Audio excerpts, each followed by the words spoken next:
bienvenidos nuevamente a los trabajos de esta 20ª semana de posgrado en Baja California Sur.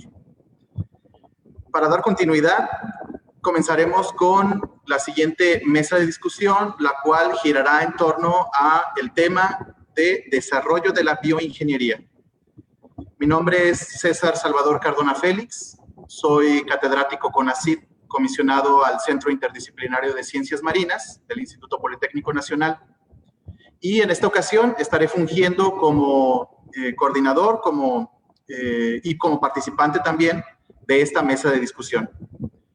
Tengo el agrado de que me estén acompañando en esta ocasión la doctora Lucedit Casados Vázquez, quien también es catedrática CONACYT, pero ella comisionada a la Universidad de Guanajuato, la maestra en Ciencias María Zulema Juárez Cortés y el maestro en Ciencias Alexis Alejandro Jiménez Pérez, ambos estudiantes del programa de doctorado en Ciencias Marinas del CICIMAR.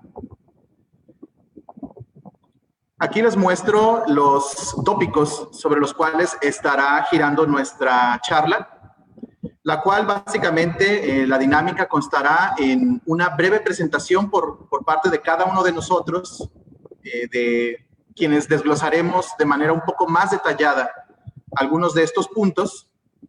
Sin embargo, es muy importante hacer énfasis en que la importancia o uno de los grandes objetivos de este ejercicio académico es precisamente la retroalimentación que podamos tener entre estudiantes y profesores.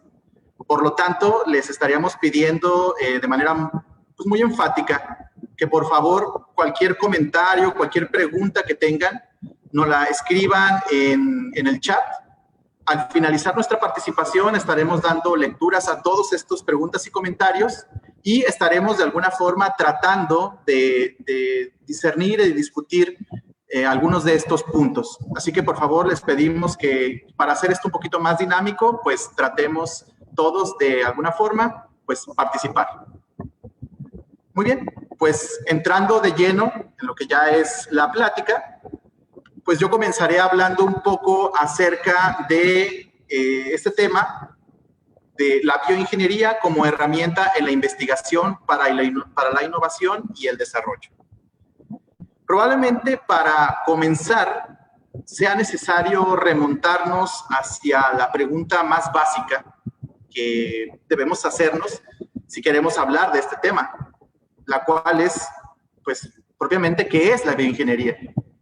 Bueno, la bioingeniería es una disciplina que aplica conceptos y métodos físico-matemáticos para darle solución a problemas de las ciencias de la vida. Es decir, es una conjunción entre distintos tipos de ingeniería aplicadas totalmente hacia ciencias de la vida. La bioingeniería, es una disciplina relativamente nueva y combina muchos aspectos de estas ingenierías, como pueden ser la ingeniería química, eléctrica y mecánica.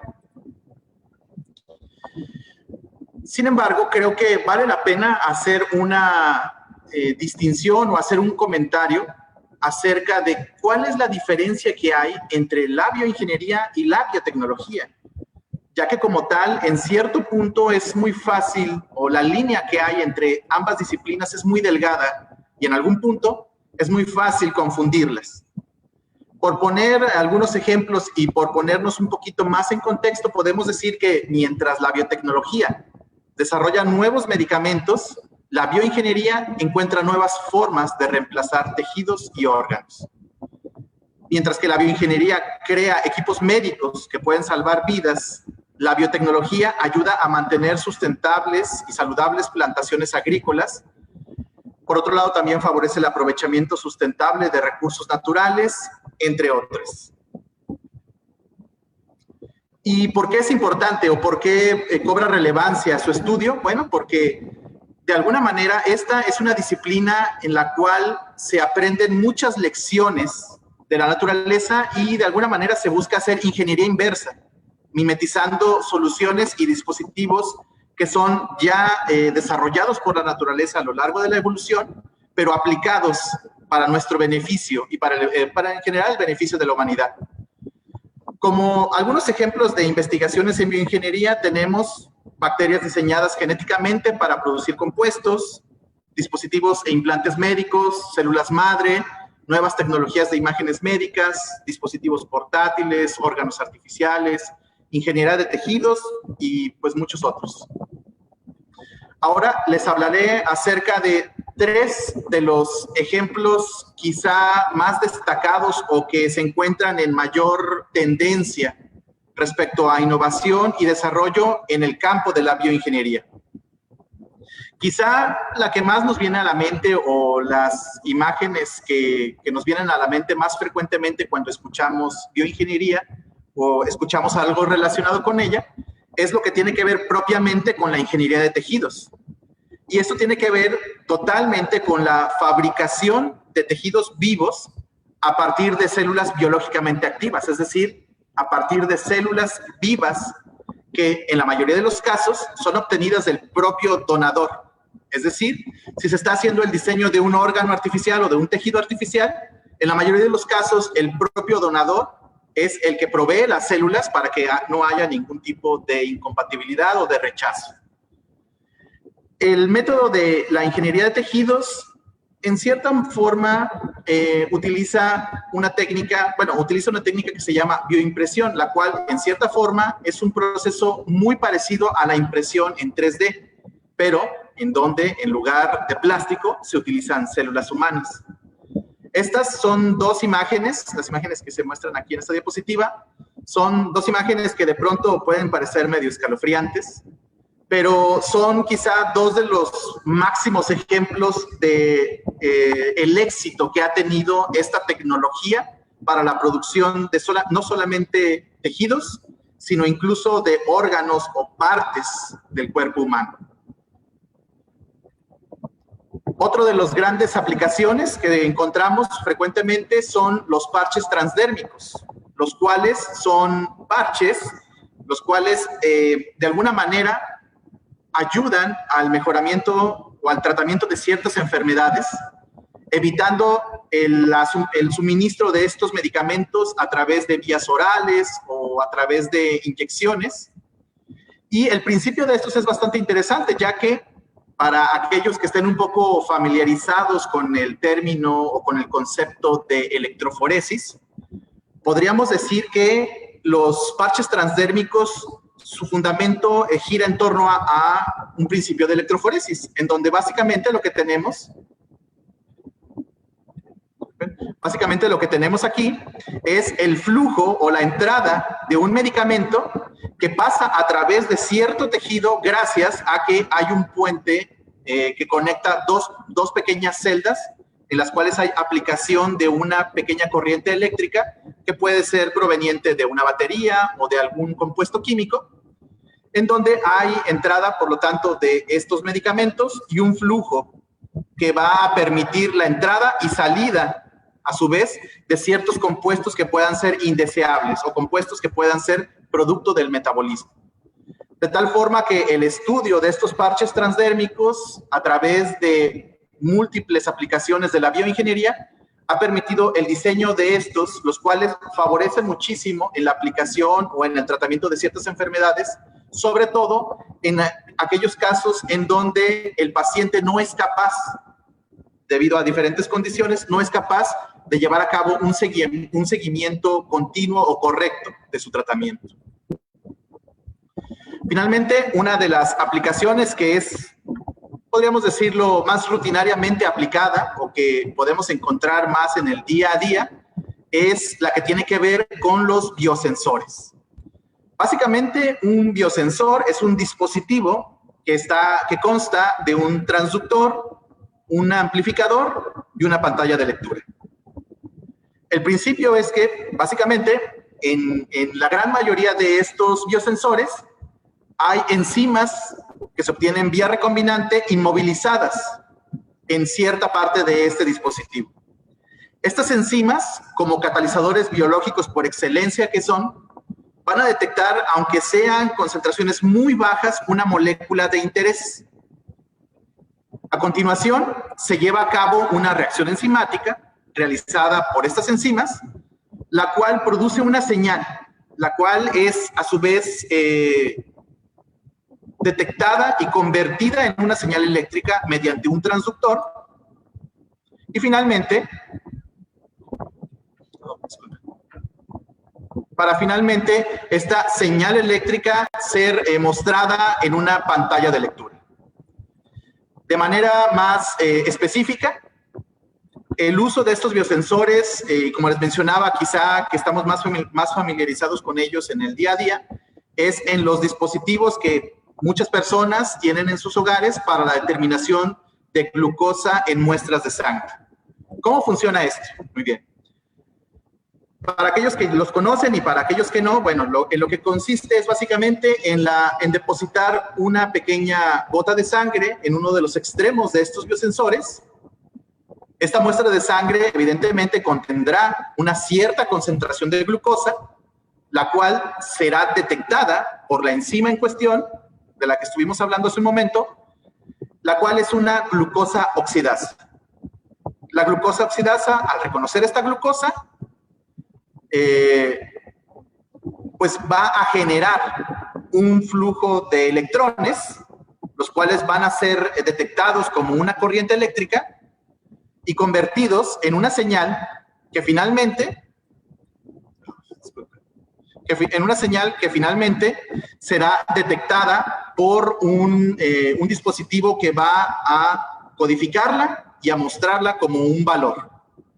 De tal manera que este es quizá uno de los ejemplos más típicos, más sencillos y también, por lo tanto, mejor conocidos sobre cuál es la aplicación que tiene la bioingeniería en muchísimos aspectos de nuestra vida diaria, que en muchos de los casos no tenemos mucha idea, ¿no? Entonces, bueno, estas son algunas de las aplicaciones que se le han estado dando, pero lo que estamos buscando con esta charla también es mostrarles aplicaciones que se están realizando de manera más cercana, es decir, en grupos de investigación de nuestro país, en nuestros propios laboratorios, y cómo de alguna forma nosotros estamos también buscando aportar a la bioingeniería a través de diferentes campos de aplicación. Por lo tanto, ahora cederé la palabra a la doctora Luz Edith Casados Vázquez. Muchas gracias, César. Mi nombre, ya me presentó el doctor, soy Luz Edith Casados Vázquez y pertenezco a la Universidad de Guanajuato, soy profesora investigadora y el tema que les voy a desarrollar a continuación es bioingeniería como una alternativa en la industria de alimentos. ¿La que sigue? La bioingeniería, bueno, ya César nos hizo el favor de darnos la terminología, qué es bioingeniería, qué es biotecnología, y ya aquí solamente para hacer para remarcar un poquito, la bioingeniería es parte de la biotecnología. Encontré que la bioingeniería está integrada dentro de la biotecnología roja, y la biotecnología roja es la biotecnología encargada de la salud humana. Sin embargo, también dentro de la bioingeniería se maneja las plantas genéticamente modificadas y esa es parte de la biotecnología verde. Entonces, bioingeniería podríamos decir que forma parte de biotecnología roja y de biotecnología verde.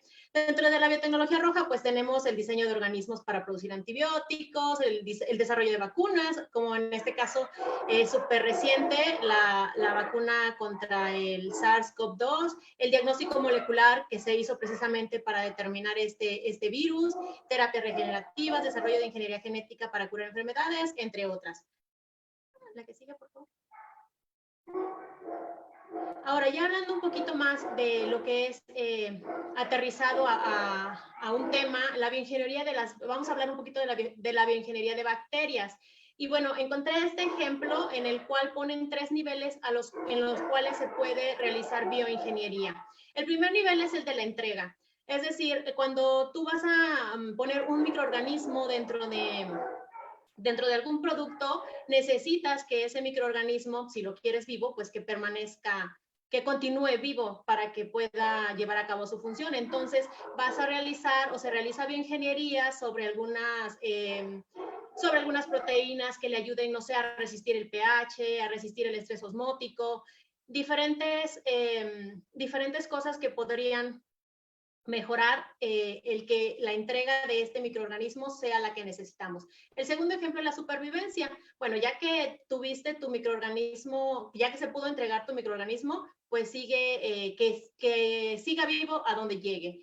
Y generalmente caen al tracto gastrointestinal, que es donde se requiere que lleven a cabo la función, sobre todo los probióticos, y pues necesitas microorganismos vivos, entonces podrías modificarlos, hacerles modificaciones para que resistan cambios de pH, dado que parte del intestino se secretan sustancias alcalinas, entonces necesitas que tu microorganismo resista ese pH. Y por último, mejorando la eficacia. Aquí tenemos un ejemplo en el cual hay unas células rojas que son las células patógenas y las células azules que son las células que tú quieres usar que tú usas para llevar un control o un biocontrol. Entonces, estas células azules normalmente captarían a las sustancias dañinas, que serían los puntitos rojos que están ahí, pero no actuarían sobre la bacteria. Entonces, para mejorar la eficacia de estas células, pues por bioingeniería se le construyeron este tipo de receptores para que capten a las bacterias patógenas y las eliminen directamente. Así sería más eficiente porque eliminarías al efector de estas sustancias patógenas. La que sigue, por favor. Ahora, hablando de bioingeniería en alimentos, como les mencioné en un principio de la plática, de la presentación, existen un montón de organismos modificados y dentro de estos tenemos a los organismos genéticamente modificados. La FDA ha aprobado un montón de organismos de cultivos que están modificados genéticamente y estos han sido modificados precisamente para sobrellevar algunos problemas. Aquí destacan el algodón y el maíz, por ejemplo, son cultivos que fueron modificados para resistir las plagas de insectos. Tenemos a la papaya, que fue modificada para resistir un virus. Entonces, si estos cultivos no hubieran sido modificados, probablemente la papaya las pérdidas por este virus fueron cuantiosas y si no se controlaba, probablemente nos iba a llevar a la eliminación del cultivo. Lo mismo con el maíz y el algodón, sobre todo porque maíz es parte fundamental de la alimentación de muchos países. La manzana, este es un ejemplo que a mí se me hace como un poco superficial porque simplemente fue modificada para evitar el pardeamiento, es decir, que cuando la cortes no se oxide tan rápido, porque mucha gente cuando corta la manzana y se pone negra ya no se la come, entonces era una manera de evitar el desperdicio. La que sigue, por favor. Ahora, ya puntualmente dándoles ejemplos más tangibles, en nuestro laboratorio estamos trabajando con Bacillus thuringiensis, que es una bacteria que se caracteriza o es mundialmente conocida porque produce cristales insecticidas. Si recuerdan, les dije que el maíz fue modificado genéticamente, pues precisamente estos proteínas que codifican para estos cristales insecticidas fueron insertados en el genoma del maíz para que produjera esa proteína y cuando el insecto se come al maíz o se come las hojas del maíz, se muere. Aquí en México no son aceptados los organismos genéticamente modificados, entonces se usan como biocontrol de manera asperjada sobre el cultivo. Los cristales insecticidas son producidos por la bacteria y se asperjan sobre el cultivo. Cuando la larva se come la hoja, se come también a los cristales insecticidas y estos llegan al intestino del insecto. En el intestino del insecto ocasionan poros y esos poros, causan un desbalance y hacen que se muera la larva. Sin embargo, ya se ha generado un poco de resistencia para estos cristales. Por eso es que surgen las quitinasas, que también son producidas por Bacillus thuringiensis, pero que no son producidas en la misma etapa. Y aquí viene la bioingeniería. ¿Por qué? Porque se están realizando construcciones y cambios en Bacillus thuringiensis para lograr que estos dos productos sean sintetizados a la vez y favorezcan así la muerte de los insectos, dado que su intestino tiene quitina y la quitinasa la rompe, haciendo más accesibles a estas proteínas insecticidas. Adelante, por favor. También, además de producir estos cristales insecticidas y estas quitinasas, Bacillus thuringiensis produce otro metabolito que se llaman bacteriocinas, y estos son péptidos antimicrobianos que actúan contra bacterias gram positivas o gram negativas o ambas, Y en el caso de BT, o Bacillus thuringiensis, produce la turincina H, la cual es un péptido modificado que mata bacterias gram positivas y gram negativas, y que aparte tiene un papel bioestimulante o promotor de crecimiento en plantas. Entonces, también este es algo relevante porque por bioingeniería estamos intentando meter esta dentro de BT para que la produzca en la misma etapa que los demás metabolitos. La que sigue, por favor. Y bueno, otro de los modelos de estudio es Lactococcus lactis. Lactococcus lactis es un organismo que se utiliza como probiótico y tal vez ustedes sepan que produce una bacteriocina que se llama nicina, que es la que tenemos aquí arribita, que parece una tripita. Bueno, esa nicina es activa contra bacterias gram positivas y tiene desventaja de actuar a pHs ácidos. Entonces, por medio de bioingeniería, estamos intentando hacer que esta Lactococcus lactis, además de producir a la nicina, también produzca la turincina H, que es la bacteriocina de BT. ¿Por qué Lactococcus lactis? Porque Lactococcus lactis es aceptada como segura por la FDA y esto nos daría un poquito más de confianza para poderla implementar en alimentos. Sí. Y bueno, por último, por bioingeniería queremos generar una superbacteria. Sabemos que BT produce cristales insecticidas, que son los que están ahí en una micrografía, produce quitinasas, la proteína del centro, y produce turincina, que es la bacteriocina que mata bacterias, pero que además actúa como factor de crecimiento. Entonces, si produce todas estas, ¿cuál es la bioingeniería? Pues resulta que las produce a todas, pero no las produce al mismo tiempo. ¿Sí? Una las produce en etapa de esporulación, otra la produce en etapa vegetativa, una la secreta, otras no. Entonces, por bioingeniería queremos acoplar que todas estas proteínas se produzcan en una misma etapa para poder obtener un producto que las contenga a todas y que nos funcione como un agente insecticida que mate las larvas y que además nos ayude a promover el crecimiento. En este caso, ejemplificamos maíz porque se ha probado que turincina tiene un efecto estimulante sobre maíz. Y así obtendríamos por bioingeniería una superbacteria. Muchas gracias.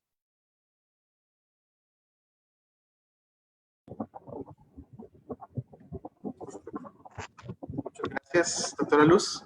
A continuación, entonces, daremos paso a la parte, el desarrollo del tópico por parte de Alexis Jiménez.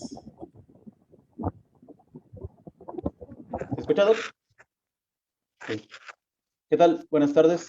Mi nombre es Alexis Jiménez y pues en esta ocasión les hablaré sobre el uso de la biología molecular en el aprovechamiento y manejo de los recursos marinos. Actualmente me encuentro cursando el primer semestre del doctorado en CICIMAR. Siguiente, por favor. Ok. Entonces, primero que nada, pues me gustaría que diéramos un repaso del concepto de biología molecular.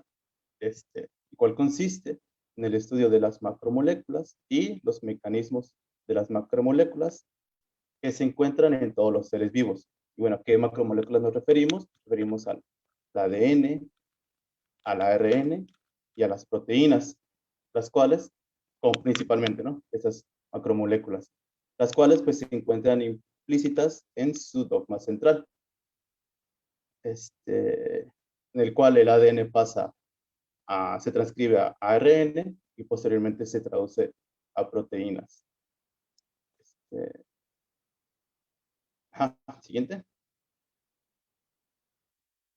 Otro concepto que me gustaría compartir es que me parece muy importante, es el de la biotecnología azul, el cual hace referencia a la ciencia y la tecnología aplicada en organismos acuáticos para la producción de conocimientos, bienes y servicios.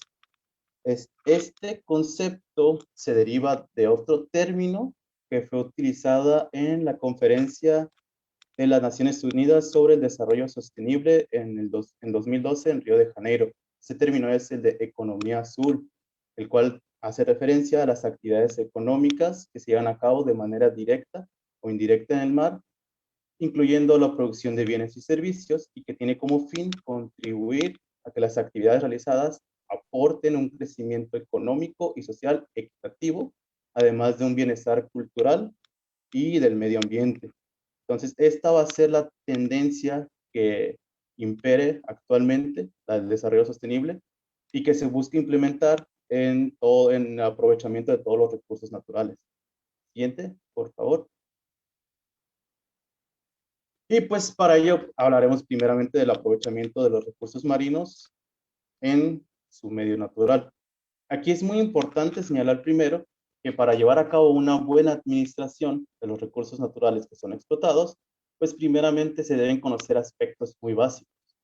Saber, por ejemplo, qué especies son las que se encuentran en el medio natural, cuántos organismos de esas especies existen actualmente, y si no se puede conocer, debido a que es casi imposible saber cuántos organismos hay, por lo menos saber una aproximación de ellos.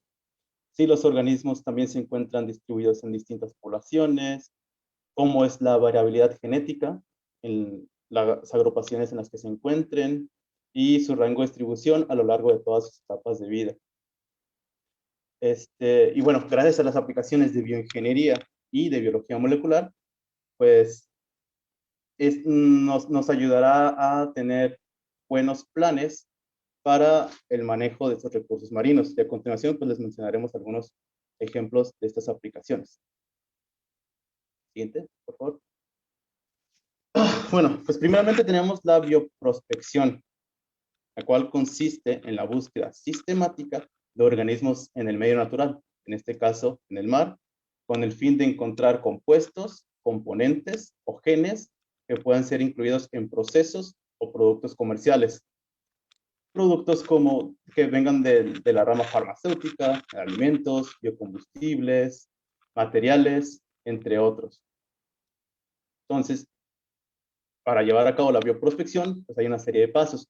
Primeramente, se hace una recolecta de las muestras, después se preparan las muestras y se aíslan los organismos que no son objetivos, después sigue una caracterización de las mismas y se almacenan para posteriormente ser analizadas y ver la proyección de los resultados obtenidos. Después de eso, viene una selección de los posibles candidatos que vayan a ser productos comerciales. Ya que se seleccionen, se hacen más análisis, pues finalmente se presentan qué productos tienen un potencial para ser en el mercado. Y pues este proceso lleva muchos años, se puede durar hasta 15 años dependiendo de qué es lo que se esté buscando. Uno de los recursos marinos que han sido explotados ampliamente bajo este método son las algas marinas. Las algas marinas han sido utilizadas principalmente en la industria de la acuacultura como alimento, como producto, también en la industria del alimento para el ser humano, principalmente como aditivo de comidas, como fuente de energía, en la generación de biodiesel y para la bioremediación, mejorando la calidad del agua. Siguiente, por favor. Y bueno, como se ha mencionado previamente, pues es importante conocer qué especies se encuentran en el medio. Pero pues va a haber casos en los que va a haber dificultades para poder identificar estas especies por cuestiones taxonómicas. Y es aquí donde se utilizan técnicas moleculares como PCR y secuenciación o la amplificación isotérmica mediada por bucle, una técnica conocida como LAMP, para identificar las especies a nivel molecular. Entonces, al momento de que nosotros hacemos uso de estas herramientas moleculares para identificación de especies, pues ayudamos de cierta forma de manera complementaria a los planes de manejo para llevar un control de las especies existentes en sus marcos de jurisdicción. Siguiente, por favor. Y bueno, ahora hablaremos sobre el aprovechamiento de los recursos marinos que están involucrados en la acuacultura. Aquí es muy importante mencionar que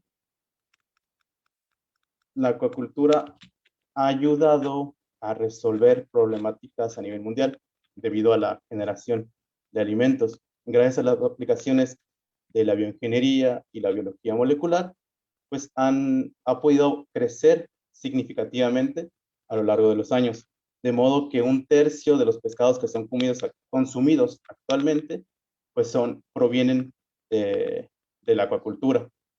Entonces, las aplicaciones en bioingeniería y en biología molecular buscan mejorar las tasas de crecimiento, el valor nutricional, ah, mejorar la salud de los organismos que se encuentran en cultivo, y pues a continuación se van a dar unos ejemplos de esto. Siguiente, por favor.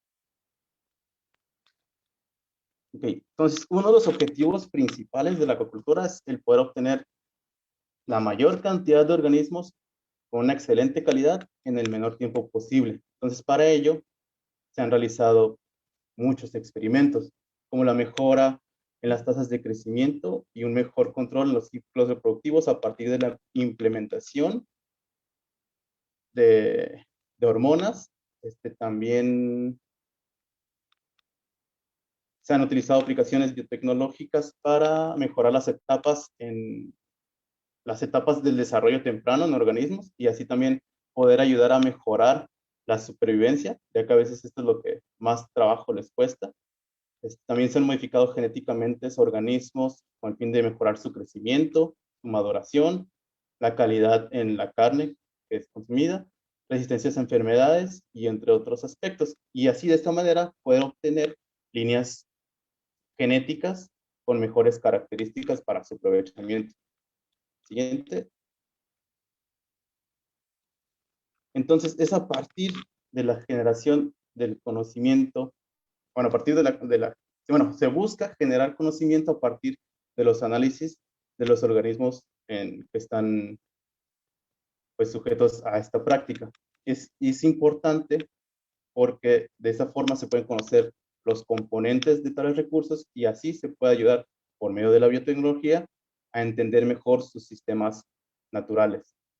Específicamente en este punto va a hablar que estas aplicaciones van a estar en función de la genómica y la genética, cómo puede ayudar a entender los cambios que existen en el medio en el que se encuentran y dentro de los mismos organismos.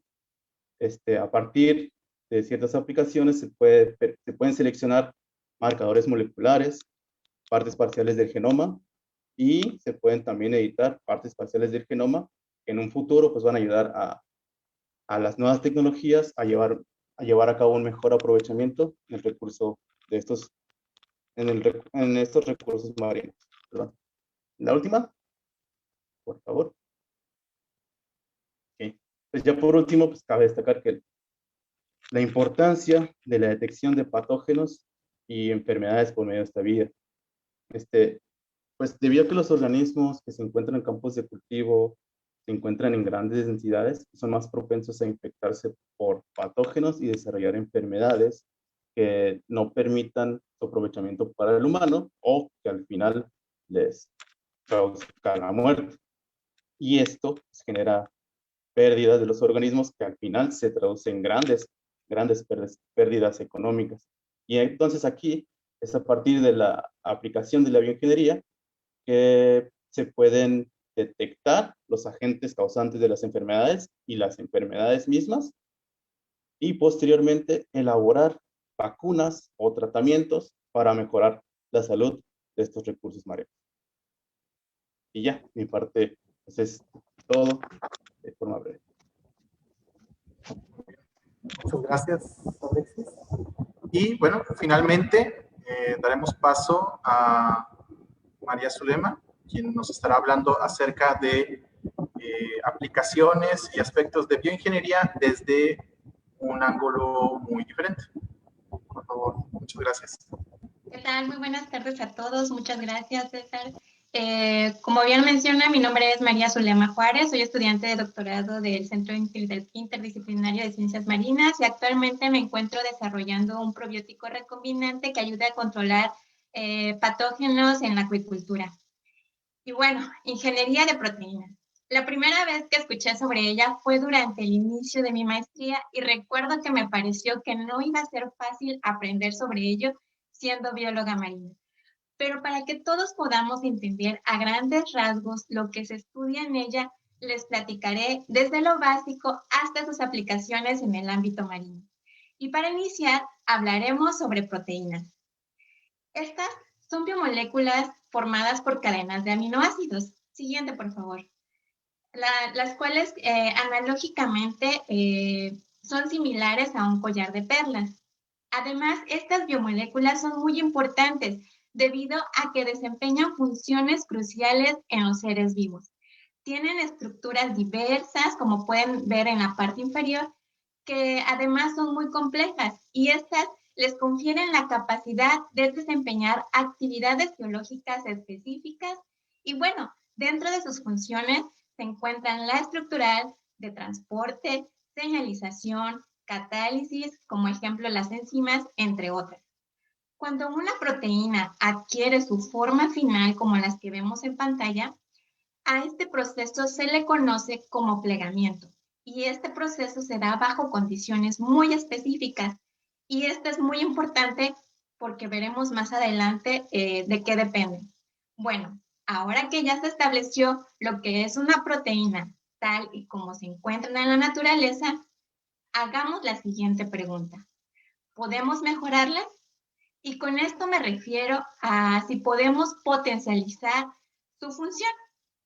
Ok, entonces, ¿cómo esta misma pregunta se la han hecho diversos científicos y ha surgido debido a que en la industria hay una necesidad de potencializar la función de las mismas, ya que en la industria se utilizan enzimas que aceleran ciertas reacciones. Y aquí es donde entra la ingeniería de proteínas, la cual permite la modificación de proteínas que ya existen en la naturaleza con la finalidad de aprovecharlas en la industria, generando así productos comerciales que además tengan un valor agregado. Pero también se pueden diseñar biomateriales, como ya vimos anteriormente, e innovar en nuevas tecnologías. Y para poder realizar estas modificaciones también se pueden utilizar otras dos herramientas. Pero antes se deben conocer también la estructura, la estabilidad, así como el plegamiento de estas macromoléculas. Y una vez que tenemos ese conocimiento es cuando entonces utilizamos estas herramientas que les mencionaba, las cuales son la biología molecular y esta nos va a permitir modificar el ADN y producir las biomoléculas en otros organismos diferentes de las que los producen de manera natural, o también conocido como producción recombinante. La segunda herramienta es la bioinformática y esta nos va a permitir diseñar nuevas proteínas mediante uso de softwares computacionales en los cuales podemos ver de forma teórica cómo sería la actividad de la nueva proteína modificada. Ahora bien, ¿cómo se realiza la modificación de las proteínas? Existen tres formas. Siguiente, por favor. Aunque en este sentido, una de ellas es parte de otra, pero para fines prácticos las dividiré en tres. La primera de ellas es mediante el diseño racional. Y en esta, la modificación que se va a realizar se estudia primero haciendo mediante el uso de softwares bioinformáticos en donde se van a diseñar diversas variaciones de la proteína nativa, es decir, la que encontramos en condiciones naturales. Se va a visualizar la proteína modificada y mediante esta también se estudian las interacciones que tendrá con la molécula objetivo. Una vez que se ha identificado el mejor modelo, entonces se produce de forma recombinante, siendo las bacterias las más utilizadas para este fin. Ya que se obtiene la nueva proteína recombinante, entonces se prueba su actividad para confirmar que la modificación efectivamente ha mejorado y no que haya perdido su actividad.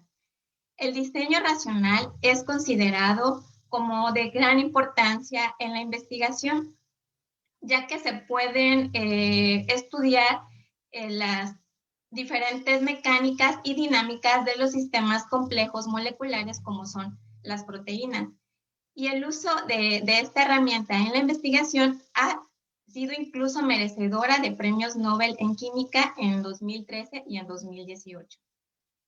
Pero una de las desventajas que tiene esta herramienta es que el enfoque racional se hace bajo una estructura aislada y estática, ya que no está en el cambio dinámico de las condiciones nativas, pues en condiciones naturales una proteína es flexible y se moldea. Además, se puede doblar o cambiar de conformación al unirse con otras moléculas. Cabe destacar que las modificaciones de las que he estado hablando se realizan a nivel genético. Y como sabemos, a estos cambios se les denominan mutaciones. De estas existen diferentes tipos, pero las mutaciones que se usan en la ingeniería de proteínas son las que podemos controlar, y estas son las mutaciones dirigidas. En este tipo de mutaciones se selecciona la parte del ADN que queremos modificar e introducimos de manera artificial la nueva información genética mediante diversas técnicas moleculares. Y una vez realizada, entonces se produce de forma recombinante y se estudia la estructura, la estabilidad y su actividad.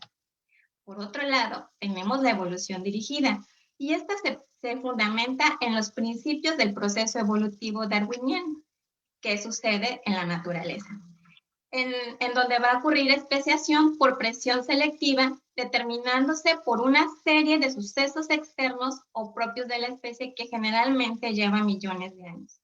Entonces, en la evolución dirigida, se imita este proceso evolutivo para generar aleatoriamente una variedad genética y posteriormente realizar una selección por actividad específica. El proceso se va a realizar bajo condiciones controladas y a microescala dentro del laboratorio, produciendo mutaciones generalizadas en todo el gen de la enzima. Esto en bacterias transformadas que posteriormente van a expresar variaciones del gen en las condiciones que nosotros les estemos dando. Y a través de una selección experimental se van a obtener las mejores variantes. Bueno, ahora que sabemos a qué se dedica la ingeniería de proteínas, les puedo dar algunos ejemplos de su aplicación. Un ejemplo que seguramente muchos de ustedes conocen o al menos han escuchado hablar es el de la proteína verde fluorescente. Siguiente, por favor. Esta proteína fue aislada por primera vez en 1960 de la medusa Aiquora victoria por un científico químico orgánico japonés, pero además biólogo marino llamado Osamu Shimomura. Esta proteína ha tenido gran relevancia porque es utilizada como indicador de la expresión génica o marcador biológico para la localización de proteínas y organismos, ya que cuando se expone a un rango de luz determinado o a luz ultravioleta, la proteína verde fluorescente se ilumina y emite luz verde brillante. Entonces, esta proteína actualmente ya se produce de forma recombinante y se han obtenido diferentes mutantes que muestran una fluorescencia más brillante o una variedad de colores. También este gen es utilizado en pruebas de control de calidad en laboratorios de alimentos, y las cepas de control que son etiquetadas con esta proteína se pueden usar para diferenciar esas cepas de las que son contaminantes. Y bueno, este es un ejemplo de cómo podemos obtener una proteína del entorno marino. Siguiente, por favor. El siguiente ejemplo es una línea de investigación que se desarrolla actualmente en nuestro centro de investigación, y es el de el diseño racional de proteínas quiméricas. Y bueno, como ya vimos, entonces, a partir de proteínas que conocemos que tengan una actividad, en este caso específicamente actividad antimicrobiana, realizamos una modificación en uno de los extremos de la proteína para potencializar esa actividad antimicrobiana. Y posteriormente las producimos de manera recombinante y las probamos sobre los patógenos que afectan, en este caso, a organismos en cultivo como el camarón. Y bueno, finalmente, siguiente por favor. Sabemos que el entorno marino es una fuente muy importante de recursos. Esto debido a que hay diferentes ambientes y en los cuales se puede encontrar una diversidad de moléculas. En este caso, la mayor información que se ha generado es en cuanto a la detección o búsqueda de enzimas que puedan ayudar o que puedan ser utilizadas en el ámbito farmacológico, en la industria alimenticia o en la agricultura. mucha información básica se ha generado actualmente al respecto, pero precisamente ya que tenemos esta información sobre estas proteínas, entonces ahora sí es tiempo de que la ciencia o las líneas de investigación se vayan enfocando más hacia el aprovechamiento de este tipo de biomoléculas que tenemos en el entorno marino. Y bueno, finalmente quiero terminar, siguiente por favor, con una frase que ha sido muy importante en el último año, ya que 2020 fue el año en el que el mundo entero vio con sus propios ojos el valor de la ciencia. Y con eso quiero terminar mi presentación. Muchas gracias.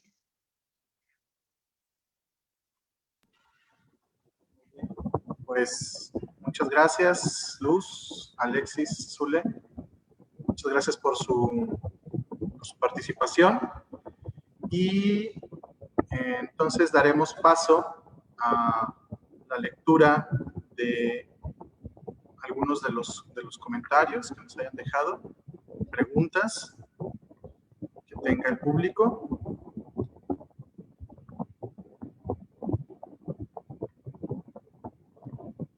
Okay.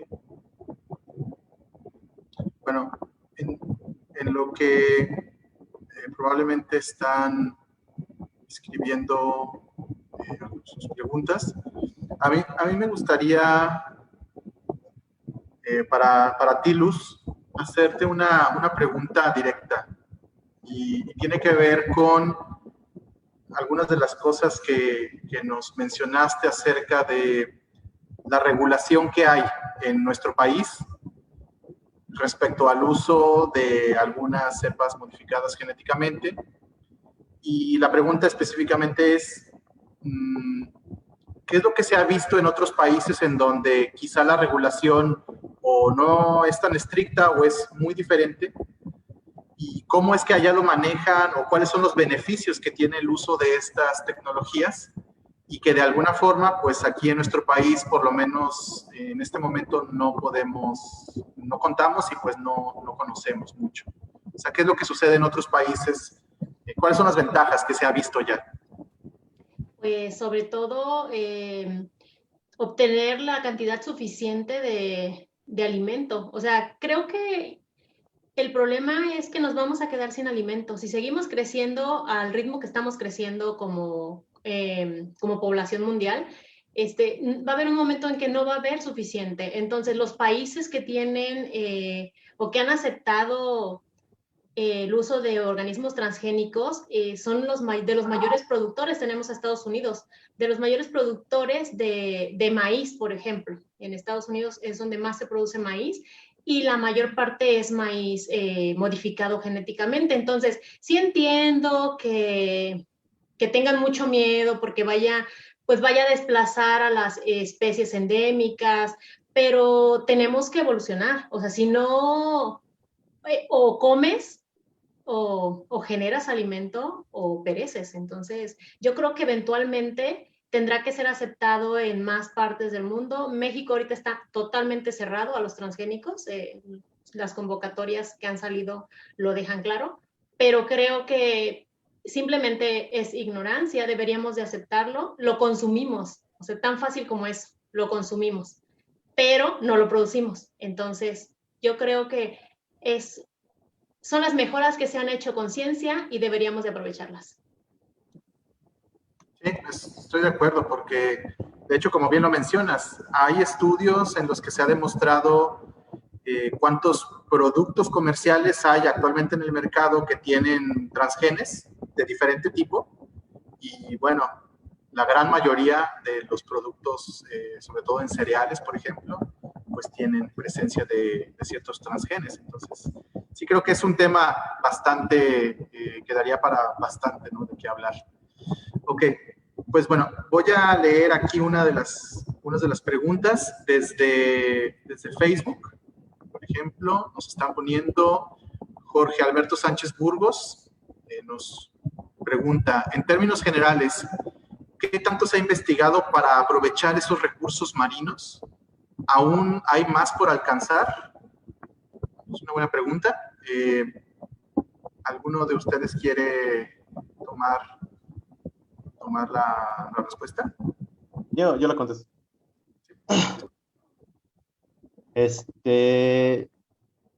Pues, le voy a dar otra vez. Sí, claro. Tanto se ha investigado Dice, para aprovechar estos recursos marinos. Ajá. Pues, se ha investigado conforme el alcance de la tecnología nos lo permite. Entonces, un problema que tenemos actualmente es que estamos haciendo aprovechamiento de los recursos marinos sin saber cuántos hay. Entonces, creo que aquí radica una gran problemática porque al final no vamos a poder saber si estos recursos ya fueron aprovechados en su totalidad. Y a partir de este aprovechamiento sí nos permitirá seguir explotándolos, aprovechándolos en un futuro. Entonces, falta mucho por descubrir. Hay lugares del mar al que aún no tenemos acceso, como las profundidades. Seguramente de ahí van a poder obtener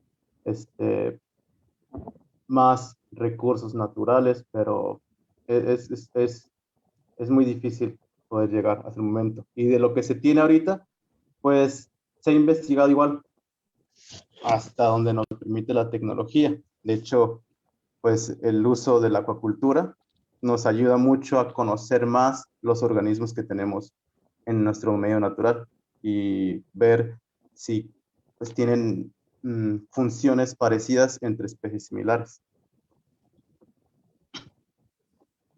Bien, muchas gracias. Ok, de Facebook también, Jorge Alberto Sánchez Burgos, nuevamente. Pregunta, ¿se puede considerar aplicación de la bioingeniería al desarrollar los llamados biocompósitos? Bueno, ¿alguien quiere tomar la pregunta? ¿Se puede considerar aplicación de la bioingeniería al desarrollar los llamados biocompósitos? Bueno, hasta donde no tengo mucho conocimiento al respecto, pero hasta donde sé, los biocompósitos se refieren a mezclas de poliméricas, ¿no? O de polímeros con ciertos otros compuestos como fibras, hasta donde recuerdo, que favorecen la durabilidad o el manejo, la firmeza de ciertos compuestos. Si es el caso, porque puedo estarme equivocando, pero si es el caso, creo que sí, o sea, definitivamente se puede aplicar algunas de las herramientas o de las ciencias que están asociadas a la bioingeniería a esto. De hecho, hay ejemplos bastante sonados que todavía están muy a nivel básico, pero en donde se han hecho, por ejemplo, el diseño de diferentes biofármacos, cuando estábamos hablando para entrega, por ejemplo, de algunos fármacos en torrente sanguíneo o en tejidos específicos de cáncer, pues hasta donde hay varios desarrollos que se encargan o han estudiado esto. De una manera muy similar a lo que explicaba la doctora Luz, en donde se hace el diseño de estos compuestos o estas moléculas, pero en donde se hacen la integración de ciertos receptores o de ciertas moléculas que van a favorecer el reconocimiento. Entonces, bueno, a excepción de que alguien más tenga algún comentario, pues creo que por ahí, bueno, eso es lo que yo podría mencionar al respecto, ¿no? Ok, otro comentario aquí de Julio Hernández. Dice, además de transgénicos, ¿no existen otras herramientas para aumentar la producción? Luz, creo que esa sí tiene tu nombre y apellido. Ya sé. Sí, sí hay, claro que sí. Pero, siendo sinceros, no logran llegar al, ¿cómo decirlo? O sea, con un transgénico obtienes mucho más. Sí hay estrategias. Precisamente uno de mis proyectos es generar nuevos bioestimulantes Precisamente, pues porque aquí ya se quieren utilizar cosas bio para sustentabilidad y para mejorar la producción. Entonces, sí puedes usar bioestimulantes para promover el crecimiento de plantas y mejorar la producción, pero aún no, o sea, no llega a compararse con el rendimiento que podrías obtener con un transgénico. O sea, claro que hay herramientas para aumentar la producción, ¿sí? El control integrado de plagas también, o sea, para evitar precisamente un transgénico, te da una planta que la plaga, inmune a la plaga, por así decirlo. Entonces, podemos rodear eso y utilizar biocontrol para evitar estas plagas, pero pues siempre sí gastas más y es un poquito menos eficiente. Pero claro que sí, en México empleamos diferentes herramientas para tratar de generar o tener buenas producciones sin el uso de transgénicos. Creo que en realidad en México es en donde es la vía que estamos siguiendo, ¿no? O sea, en mi opinión. O sea, al no obtener acceso o la facilidad del manejo de los transgénicos, creo que es más bien esa es la vía la que estamos. Sí, claro, hacia allá nos lleva, ¿sí? Las convocatorias nuevas que salieron precisamente buscan eliminar el uso de glifosato como herbicida, creo que es. Exactamente. Y buscar estrategias para incrementar el rendimiento en algunos cultivos. Sí, totalmente. Muy bien, otra pregunta de Facebook, Jorge Alberto Sánchez Burgos, pregunta, ¿es factible utilizar estas proteínas o enzimas para combinarlas con algunas de origen terrestre? Es una utopía, pero eso podría ser un problema más adelante por una modificación no controlada. Zule, creo que esa también tiene nombre. Sí, gracias. Gracias. Bueno, es muy importante primero establecer que para poder realizar una modificación pues, se debe tener el conocimiento básico, ¿no? De qué es lo que vamos a agregar a una proteína. Si es factible o no, pues primero tendríamos que analizarlo desde una perspectiva del diseño racional, a mi parecer. Porque mediante esta herramienta podríamos determinar si pueden o no ser compatibles, ¿no? Ahorita no tengo como a la mano información en donde ya se haya utilizado una combinación de una enzima de origen terrestre con alguna enzima, me imagino que se refiere a enzimas marinas. Y bueno, como toda molécula que se genera, pues tiene que ser probada en cuanto a estabilidad, actividad y pues también tiene que pasar ciertas, tiene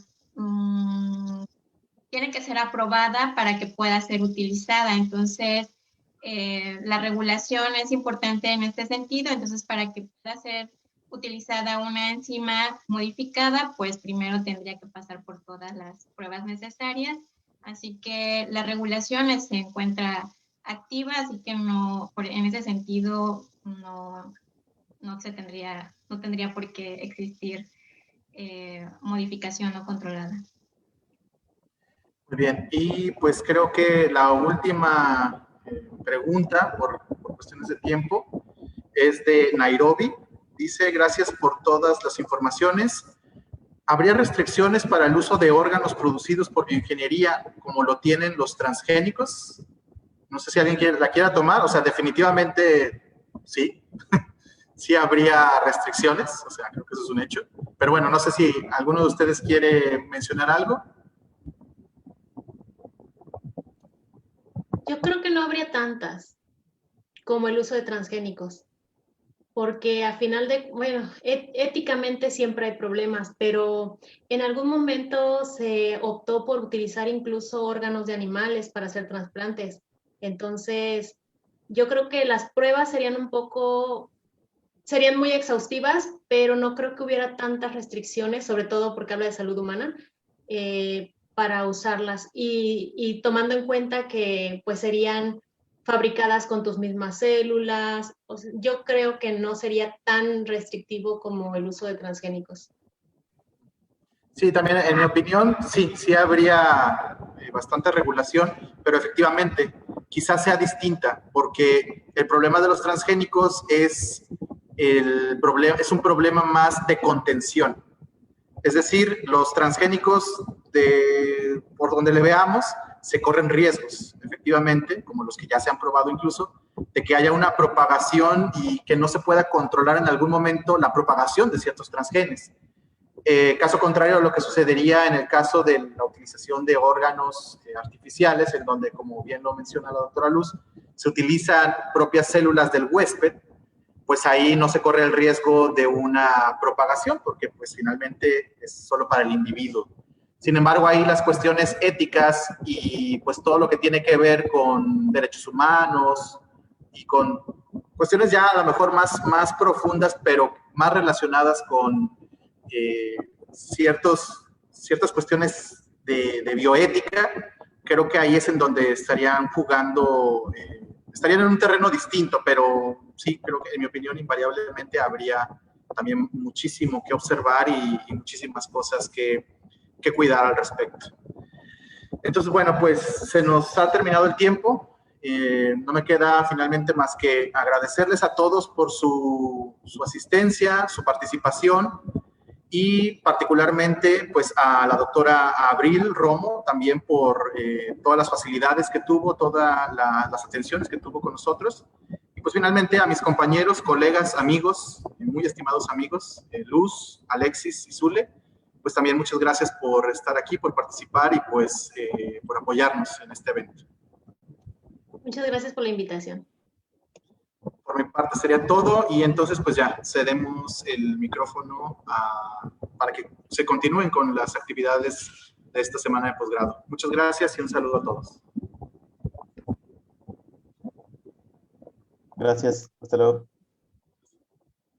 Gracias, hasta luego.